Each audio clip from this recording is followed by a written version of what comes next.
আসসালামু আলাইকুম প্রিয় ফ্যান ফলোয়ার ও অডিয়েন্স বৃন্দ, আপনাদের সামনে আমি একটি ভিডিও নিয়ে হাজির হয়েছি কিছু জরুরি গুরুত্বপূর্ণ কথা আলোচনা করার জন্য, যেগুলি আপনারা অনেকে জেনেও পালন করেন না।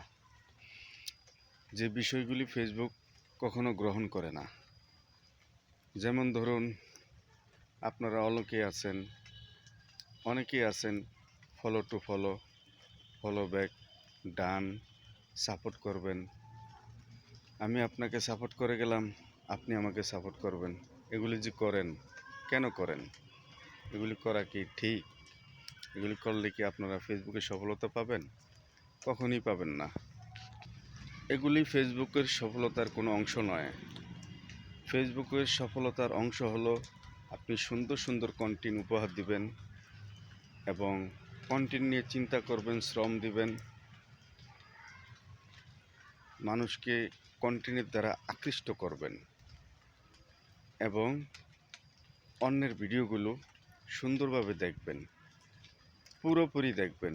দেখার পর একটি গঠনমূলক কমেন্ট করবেন, যে কমেন্টটির ভিতরে কিছু আকর্ষণীয় থাকবে, যে সবাই আপনার কমেন্টটিকে পছন্দ করবে, সাথে সাথে ফেসবুকও পছন্দ করবে।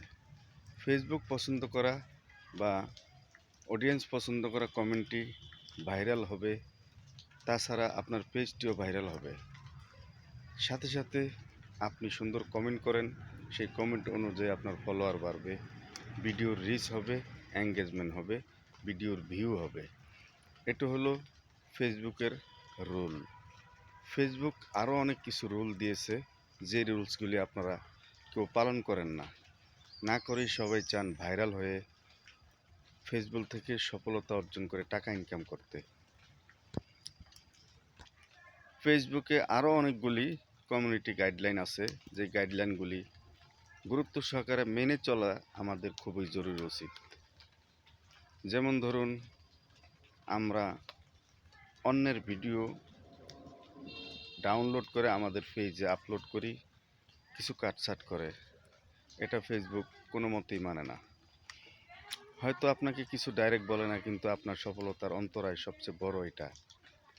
মিউজিক দিয়ে কোনো ভিডিও দিবেন না। মিউজিক দিয়ে ভিডিও দিলে কী লাভ? আপনার তো কোনো সফলতা আসলো না, এখানে আসলো কিছু ভিউ, কিছু কমেন্ট, এছাড়া আর কিছুই না। এছাড়া অন্যের ভিডিও ডাউনলোড করে যদি আপনার পেজে আপলোড দেন, তাহলে আপনার সফলতা কি? আপনি কিসের কন্টেন্ট ক্রিয়েটর যে অন্যের ভিডিও দেখেই আপনি সেই ভিডিওটা পছন্দ হয়েছে, ভিডিওটা ভাইরাল হয়েছে, সেই ভাইরাল ভিডিওটি আপনার পেজে আপলোড করে দিলেন? এর থেকে সবচেয়ে বড় বেস্ট চিন্তা হলো আপনি নিজে থেকে সুন্দর একটি কন্টেন্ট তৈরি করুন, একের পর এক তৈরি করতে থাকুন, একের পর এক আপলোড দিতে থাকুন, কন্টেন্ট নিয়ে চিন্তা করুন, যেগুলি শিক্ষামূলক হয়, যেগুলো মানুষ শুনে বুঝে মোটিভেশন হয়। কিছু ইসলামী ধারার ভিডিও আছে, যে ভিডিওগুলো আমি করি, আমার অনেক ভাইরা করেন, সেই ভিডিওগুলো হয়তো আপনারা স্ক্রল করে চলে যান। ভিডিওগুলো দেখুন, নিজের জীবনে কিছু আমল করার জন্য, বোঝার জন্য ইসলামী ভিডিও দেখুন, ইসলামী মোটিভেশন কথাগুলো মেনে চলার চেষ্টা করুন। দুনিয়া যতই বড় হোক আর যতই আশান্বিত হোক, যতই অর্থনৈতিক হোক, আপনি একজন মুসলমান, আমি একজন মুসলমান, আমাদের সর্বশেষ ঠিকানা হলো মৃত্যু, কবর। সেদিকেও চিন্তা রাখতে হবে। সবাইকে আমার কিছু কথা বললাম, মনের দুঃখের কথা বললাম। আমার ভিডিওটি আপনি একটু শেয়ার করে দিবেন, ভালো লাগলে একটু লাইক কমেন্ট করবেন। অনেক অনেক ধন্যবাদ সবাইকে।